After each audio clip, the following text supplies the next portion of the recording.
Hail, I'm Eric Ward Weaver Sjerven, Gothi of the Ridgar folk here in East Texas, and I would like to welcome you to the Raven's Call.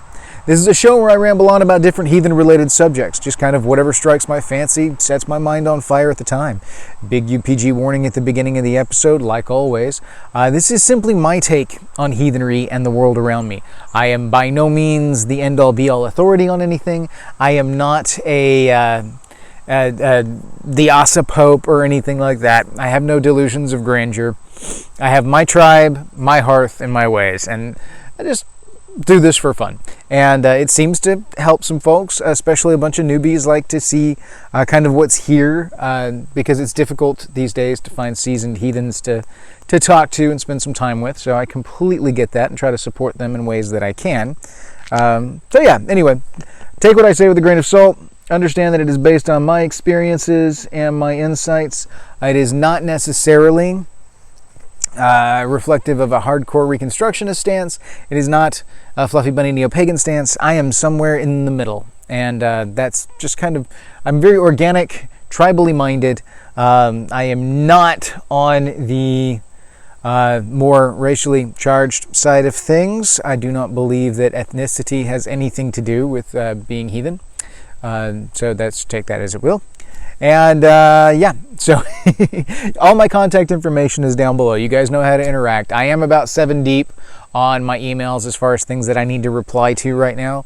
For those of you that have been following, I'm kind of in between job things here. I'm shutting down one job and trying to hunt for another one. And in this interim, I should have an opportunity, finally, to sit down and maybe reply to a few emails, because there's some cool show ideas off in a couple of those, and I want to take advantage of those as I can, because I think it would be a really good addition to the channel. The way some of those are phrased is really cool and groovy, so please keep those coming. You'll find the link to my book down there. I noticed there was an influx of purchases after last week's video, so thank you guys. I appreciate it, really do. New reviews have gone up.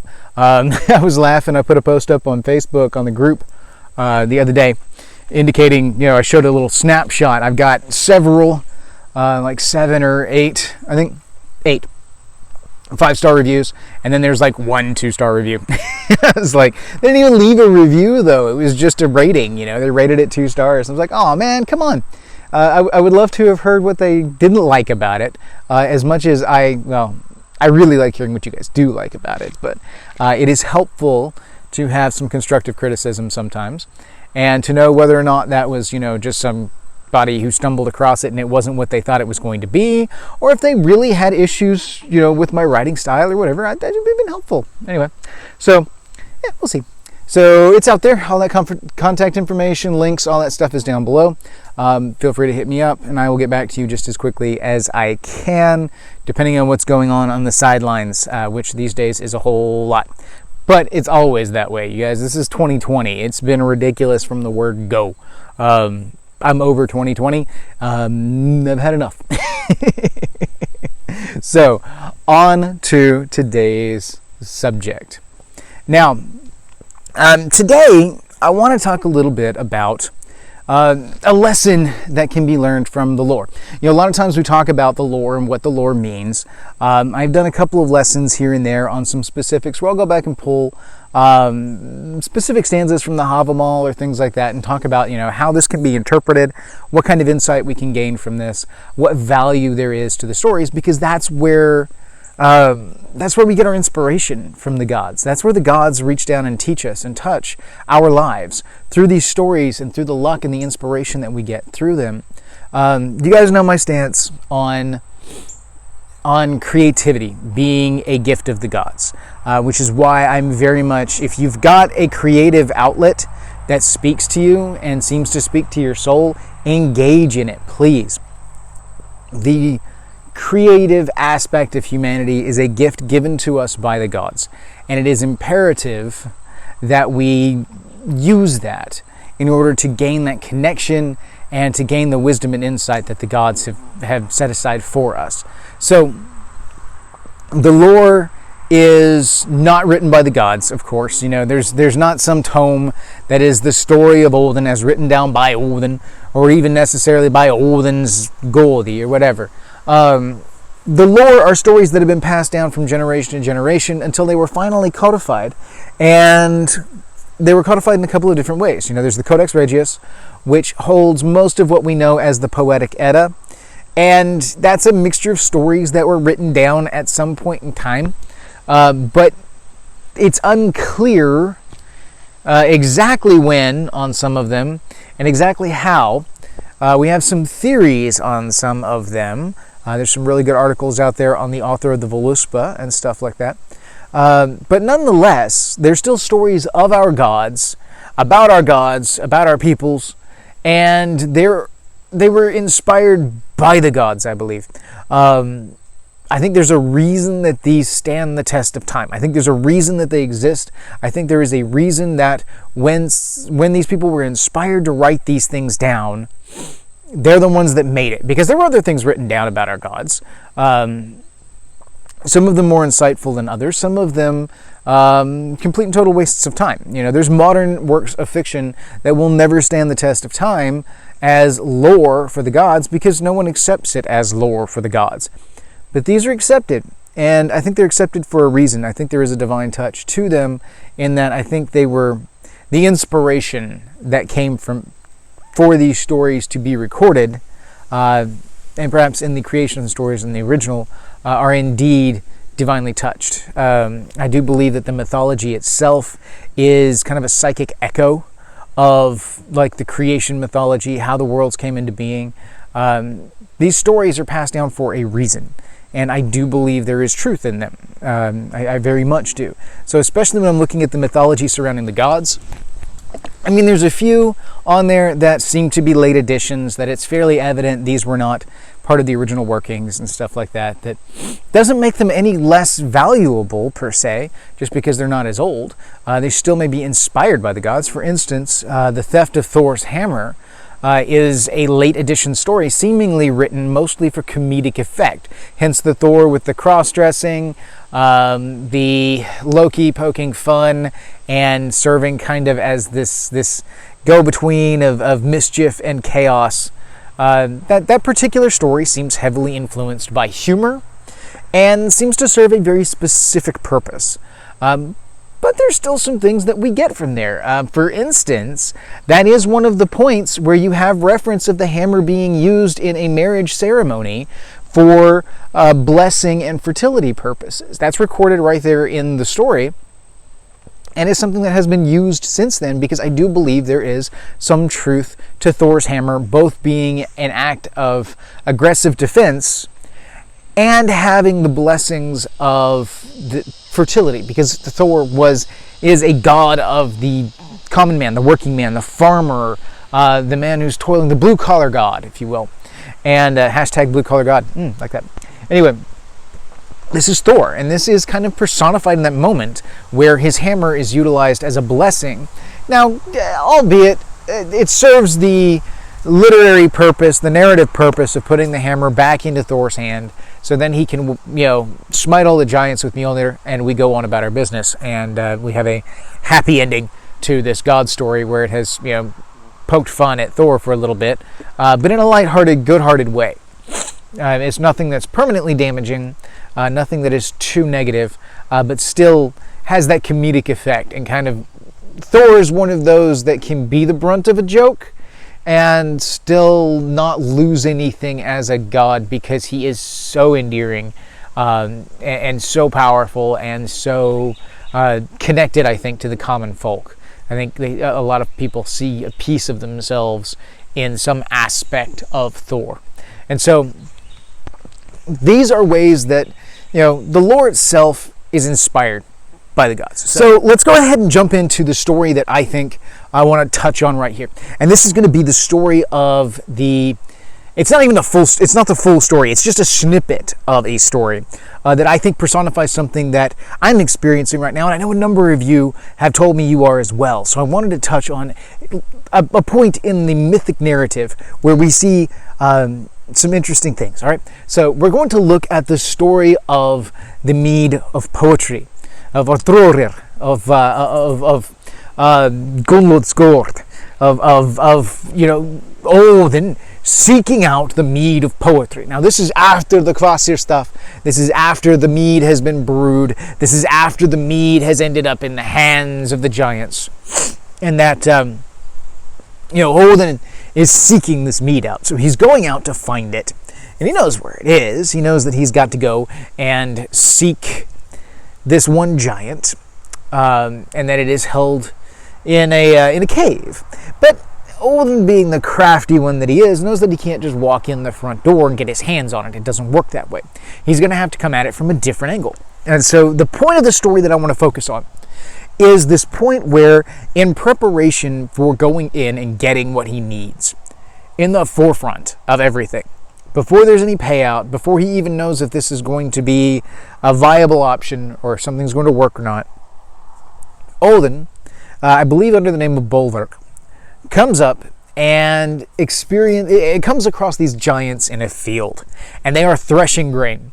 They are out there with their scythes, and they are threshing grain. They're harvesting. They're working hard, and I forget exactly how many of them are, 6, 8, something like that. Anyway, so Odin comes out here, and these giants are all out just slaving away and cutting and threshing, and their scythes are doing tremendous work, but they're still dull. They're not. They're used. They're a working man's tool.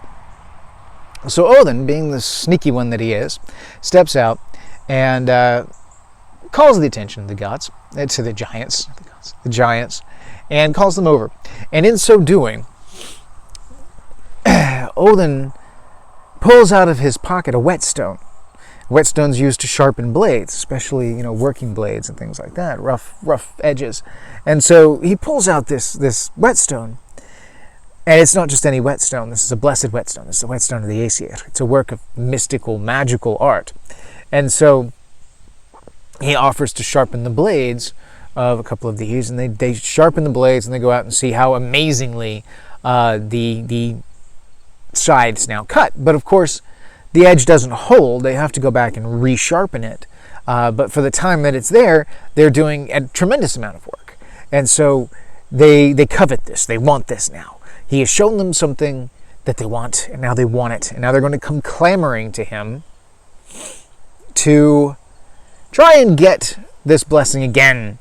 Only they begin to get threatening, and they want to take it, and they want to have it. And Odin's like, you know what? Fine. You want it? All their scythes out, threatening and menacing. Fine. You can have it.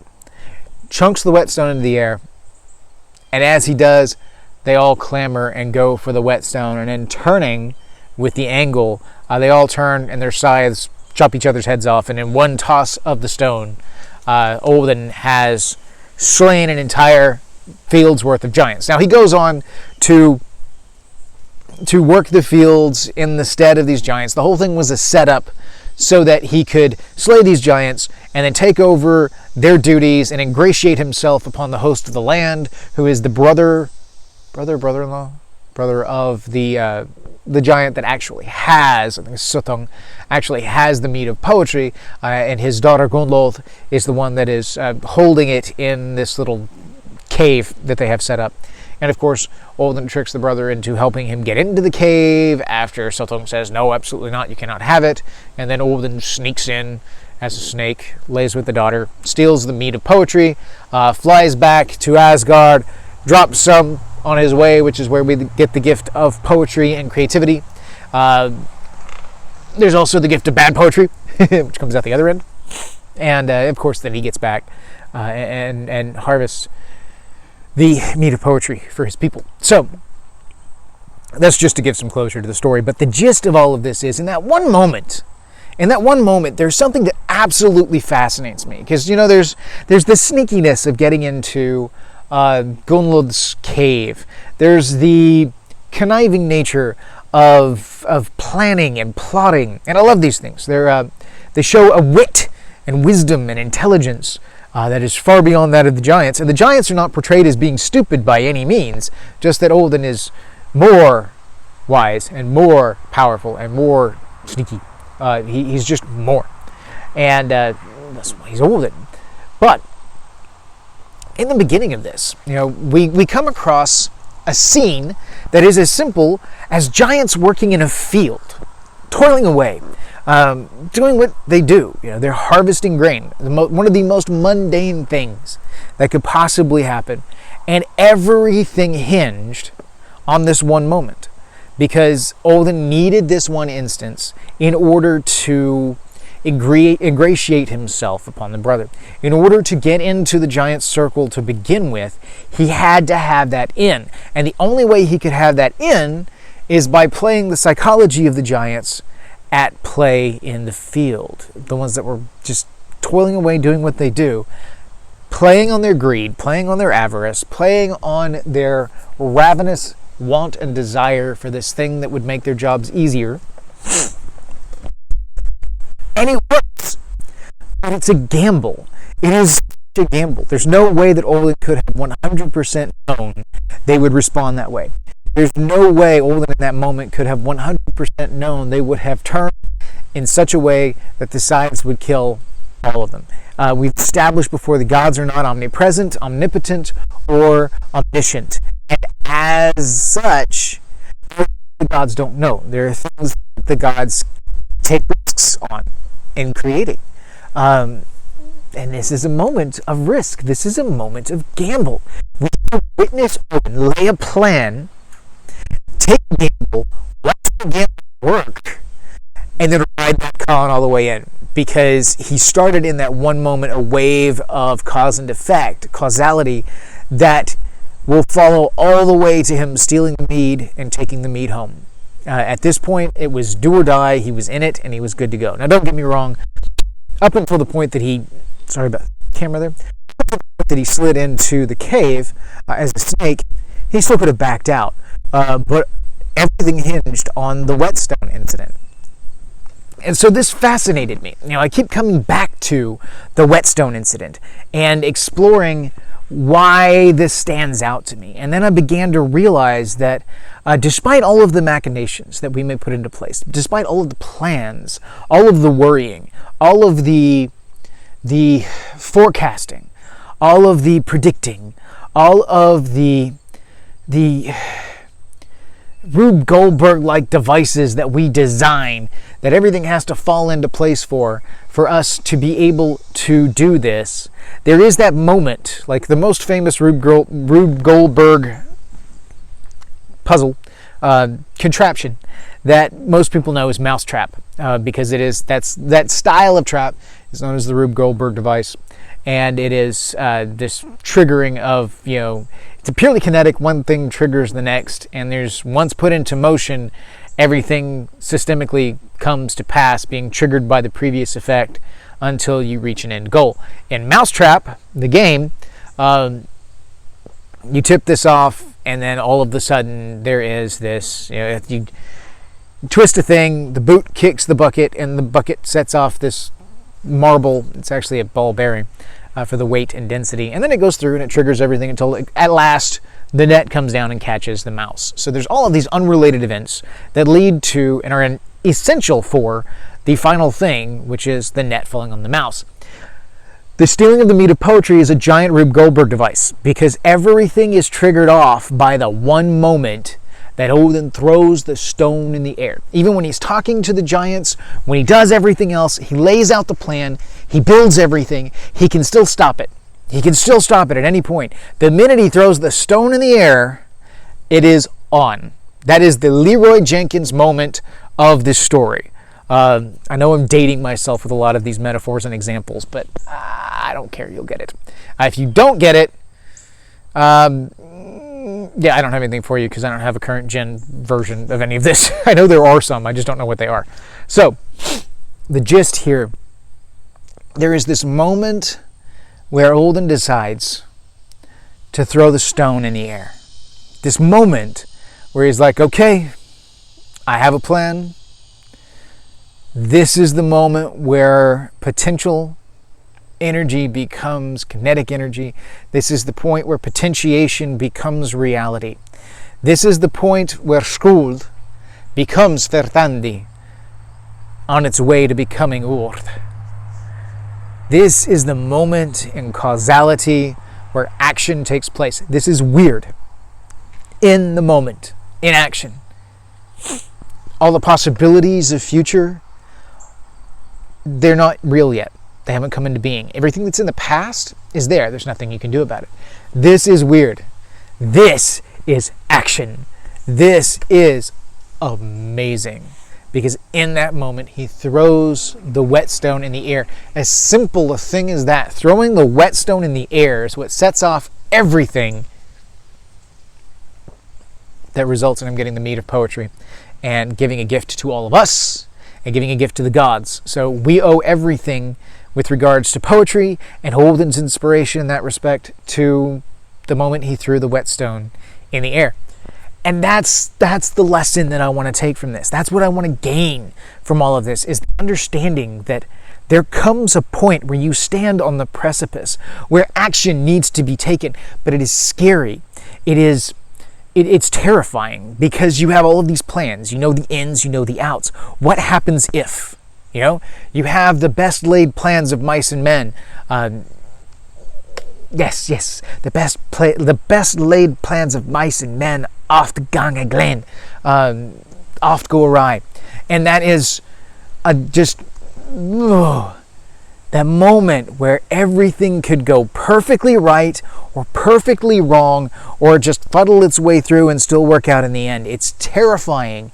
It is energizing. It is fascinating to explore, because that is when we are at our most alive, when there's actually something on the line that matters. And we see this, we seek this out in a lot of ways. People will seek out that moment of thrill, that moment of experiencing the now in such a heightened sense that this moment matters. That moment where before you jump off the plane and pull the parachute, that moment where you look out over the world beneath you stretching and you make the decision and you take the jump. It's like bungee jumping, and that moment where you make the decision to lean forward and let it go. There's so many things that are based on this one decision.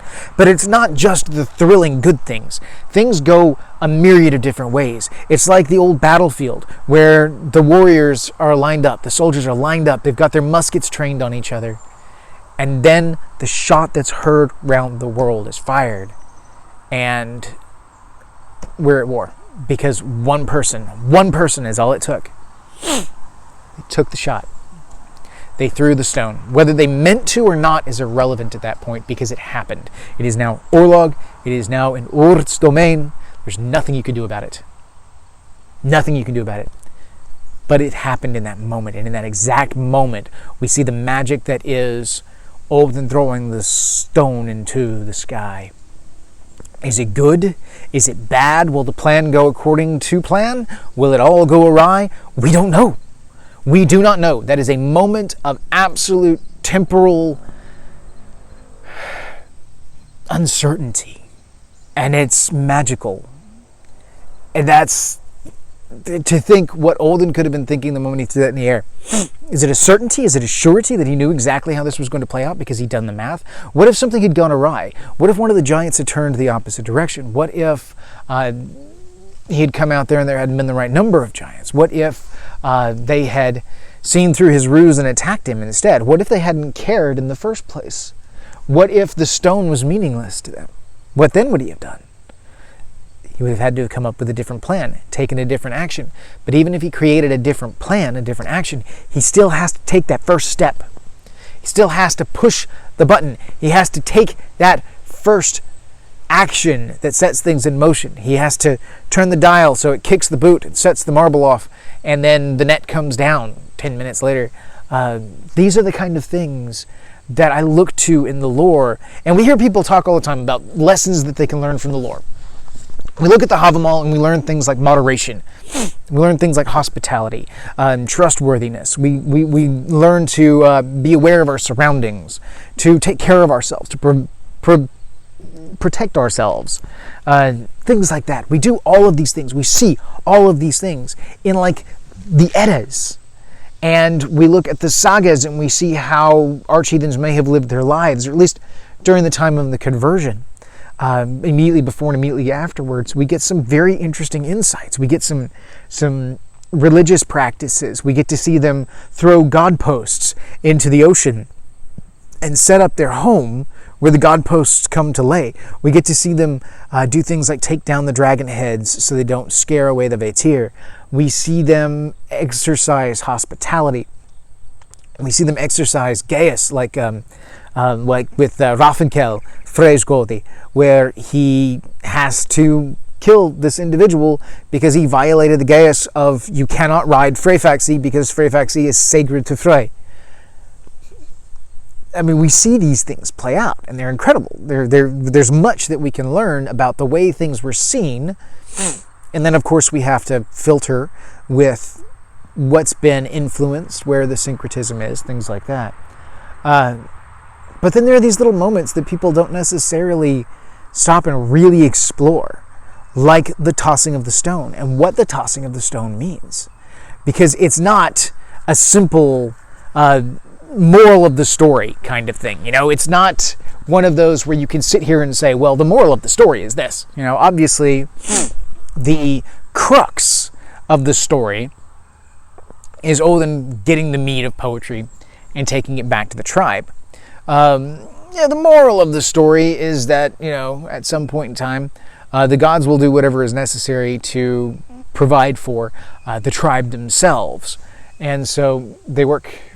Odin was constantly working and conniving and utilized his deception and utilized his tools of manipulation and things like that for the betterment of the tribe.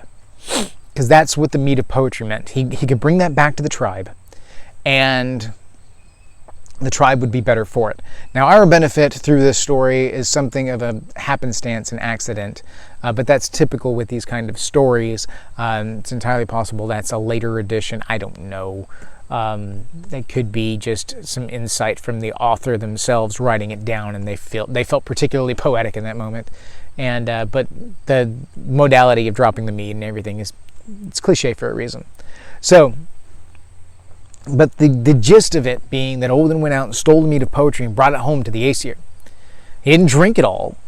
He brought it home, and then he spit it back up, and because he drank it and then as the bird took off, and he got back and he had some. That's why when he fell out of his mouth and sprinkled all over the world, we get good poetry.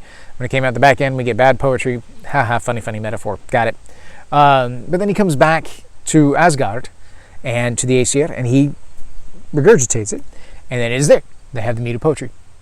So there is an overarching story to this. There is an overarching lesson that can be learned about doing what's necessary for the betterment of the tribe, the betterment of your people, for those that matter. It's an interesting exploration of the juxtaposition of the outer versus the inner, and the way that morality is set up in that instance, because what is right is what's right for the tribe, and what is wrong is what is harmful to the tribe, as far as kind of arch-heathen approaches to morality and things like that, because morality is a relative thing. Regardless of what anybody tells you, morality is a relative thing. There's not some universal morality, and the arch-heathens got this. So that story carries a lot. There's a lot to explore. There's a lot of depth to it. The part that fascinates me is this little minute moment that just stands out in my mind, and that is the throwing of the stone, because it's an innocuous thing. Okay, it's funny, and it personifies Odin's conniving nature and the crux of one of his plans playing out. So it's a great example of these kind of things, right? Except it's the moment that kicks everything off. It is the most daring moment in the entire thing, because everything could have gone wrong in that instance. Anything that came afterwards, even if it was even more risky, was only risky because it was only possible because he threw the stone in the first place. So the stone is the linchpin. The stone is the first step. It's the cornerstone of this entire plan. It is the kick of the bucket that sets the marble free in Mousetrap. It is the tipping off of the Rube Goldberg device. It is the start of the dominoes. It is that moment where things are put into motion, and it is beautiful. And what does it tell me in this? It says that for great things to happen, despite all of your planning, despite all of your preparation, one, you do not know what's going to happen. Potentiality is potentiality for a reason. We do not know where it is going to end up. This could go any number of ways. So we cannot be certain where this is going to go. But two, you can be as prepared as you can, because you need to have plans, you need to have reactions, you need to be able to handle things. But three, the most important thing is you have to take that first step. You have to take that risk. You've got to step out. You've got to throw the stone. You've got to throw the stone. And that hits home with me, because I will hit these moments where I've got a big thing that I need to do, a big decision to make.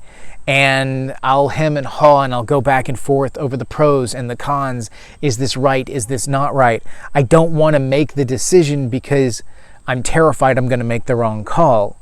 I'm afraid to kick things into motion because I'm afraid my plan's not going to work. That moment of fear that holds you in place and steals your mobility, that sets you in ice, Isa. That moment of stillness, where you look down in your hand and you see the whetstone. And you say, fuck it, here we go. That is deeply meaningful to me, because herein is a lesson that Odin is teaching us that is inspired. It is passed down in story. It is depth of mythology that people don't necessarily always think about. But in that moment where Odin throws the first stone, where he throws that whetstone into the air, and sets into motion everything afterwards. He took a risk, but he took that step. And I guess after a fashion with a lot of things that are going on in my life right now, there's a couple of things where I'm poised and ready to throw a stone in the air. And looking back at the story helps to kind of steel me to an extent, to gird me, and to say, all right, it's time to throw the stone. Let's see where this lands. You think you've got it figured out. You think you're all prepared. You may be right. You may be wrong. Nonetheless, you've got to throw the stone. Got to throw the stone. Nothing happens. You can plan all day long, but we are our deeds, right? Deeds are better than words. So plan all you want. Think all you want. Worry all you want. It is meaningless unless you throw the stone. You have to be willing to take that first step. Whether that's in setting up a new tribe and throwing the stone by hosting that first get-together. Whether it is stepping out and seeking out a new job because it's time and you can think, you can plan, you can try all of this, but putting in that first application, going to that first job interview, throwing that stone, setting things in motion, taking that action. It could be a deeply painful relationship. It could be an abusive relationship. And throwing that stone could be that moment of stepping out into freedom, making the decision to do something to protect yourself and those that you worry about, those that you love, those that you care about. This is the reality of things. This is, in order for any of this to take place, anything good or bad to happen hereafter, you've got to take that first step. You have to throw the stone. Throw the whetstone. Step out there and try. Do it. So, this is getting all, heathen motivational speaking now. But that's a thing that I think about, and ways that I approach the lore. And so if I was going to take anything away from this particular video, which is mostly just me rambling on about lore and the value of it and what it means to me, would be to say, I hope with all of you out there that when the time comes and you stand there at the edge of the field with the giants lined up in front of you, that you have the courage to throw the stone. And I hope that it plays out exactly like it needs to. Thank you all for watching. Thank you for sticking with me through this. I really appreciate it. Hail to you all. May your hearth fires burn bright.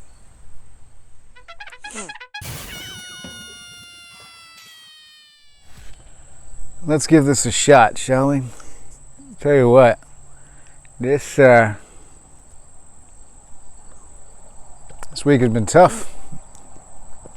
The update for everybody that's playing the home game. We're in the midst of shutting down the facility now, so we discharged our final resident on Friday, and so we are now in literally the end phases. Probably got another week out there before we're completely closed down.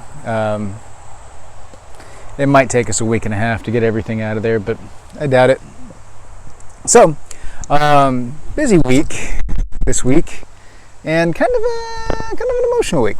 Imagine, 15 years is a long time to be working at a facility, so we're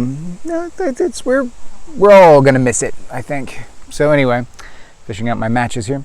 We're still on that process, and we'll see long term where I end up. I don't know. No real updates as of yet, so that's that. So today's smoke is the Drew Estate Nica Rustica. It is again, toothy, earthy. I think I've smoked one of these on here before. I usually get the same things for the weekends because I know what I like, and if I have limited opportunities to sit and have a smoke, I'm going to make it count. And so I get ones that I enjoy, and I very much enjoy this one. It's a nice, pleasant smoke. It's somewhere in the vicinity of about $7, give or take.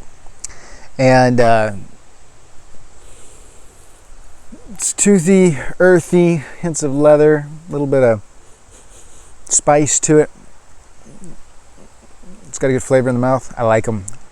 They sometimes have some burn issues. So from going full disclosure on the review there, they don't like to burn, at least the more recent ones didn't. The older ones I didn't have this problem with. More recently, they burn unevenly, and they try to tunnel real bad at times. They may canoe or hollow out on one side versus the other, usually indicative of some kind of construction issue, bunching of the leaves in such a way that it causes an air tunnel. And then of course some of that is just smoking it too fast, smoking it too slow. It could be humidity level, barometric pressure. There's 10 million things that can go into why a cigar may or may not burn the way you want it to. So that is what it is. Let's get this sucker lit, and then we will start in on today's subject.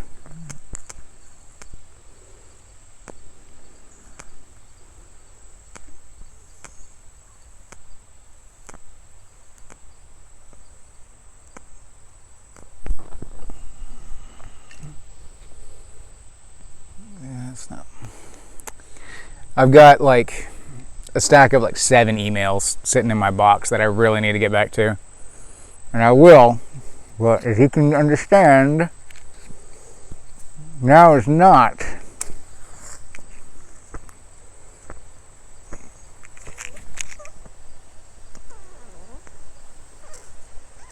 Now is not an easy time for me to do things like email responses.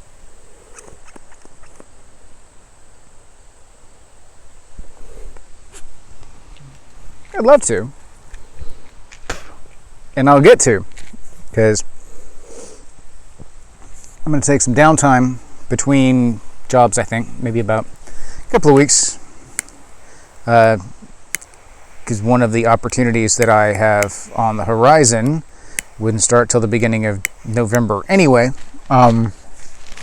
So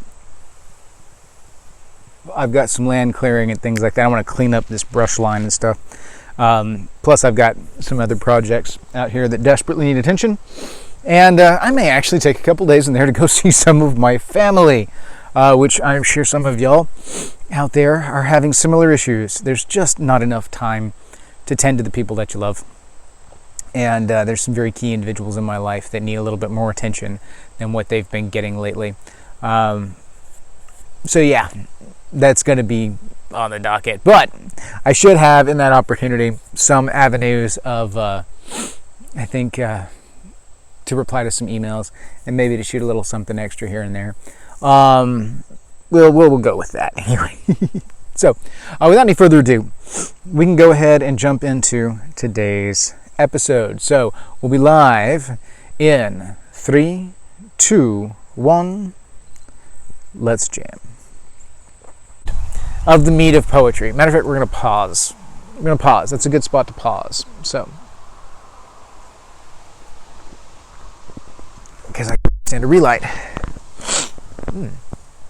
Beer. Good stuff. Sinus is real nuts.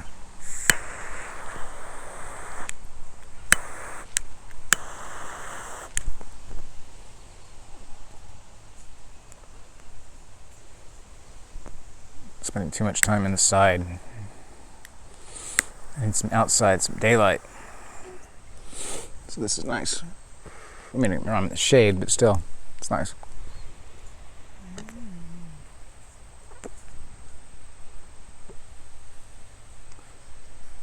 Some of those burn issues that I will talk about.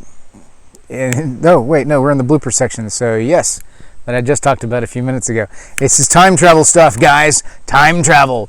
You know, I take these breaks, and it's like, am I in the middle of a cut, or am I in my narrative? Because post cut, like when I'm in this moment, it's time travel. I'm jumping into the future.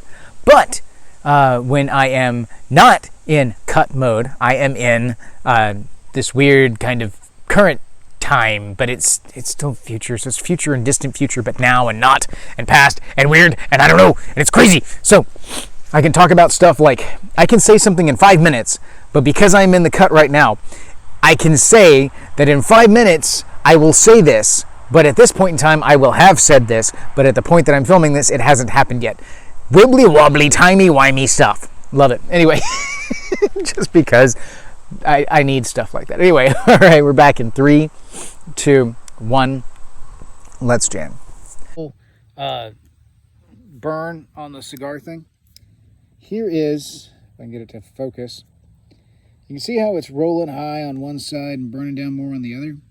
That is that kind of thing that I was talking about before. I just corrected this burn because it was pouring out real bad. I usually end up smoking most of the cigar while I'm doing the edits in the post. But just so you guys know what I was talking about there before, this is the kind of uneven burn that I'm talking about. And there's a number of things that go into this. Right now, it's a little bit of the environment, a little bit of the speed at which I'm smoking it, which, you know, I'm pacing it, so it's not as bad as it was. I was smoking a little bit fast there a minute ago, which is why it cored out worse. But a lot of times it'll hold a cherry down in the core longer than it will the outer edges. The outer edges will start to burn out, and they'll burn slower. So that inner section, when you pull on it, will core out in the middle. And so there you go. Anyway, just an idea. This again is the Nica Rustica. So a little bit of Eric's cigar aficionado moments. I'm going to correct this little imperfection in the burn real quick, finish it and finish editing.